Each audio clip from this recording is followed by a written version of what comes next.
Hi everyone, welcome back to this channel. In this tutorial, I will show you how to get the Mrs. Joan Easter Egg Ornament in Heartopia.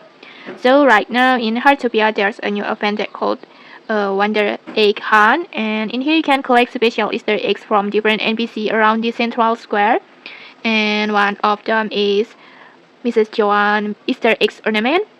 And to get it is very easy. First, just go to the in front of the Mrs. Joan store, pet store like this, and then you will notice there is a X ornament at the store, above the store, this one.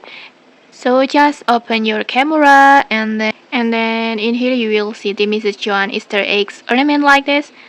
And after that, just take a photo of it, and then next you will automatically get this Easter eggs ornament that, and it will add it to your backpack like this one. And okay, that's it. If you found this helpful, don't forget to like, comment, and subscribe for more tutorials. Thanks for watching, and see you.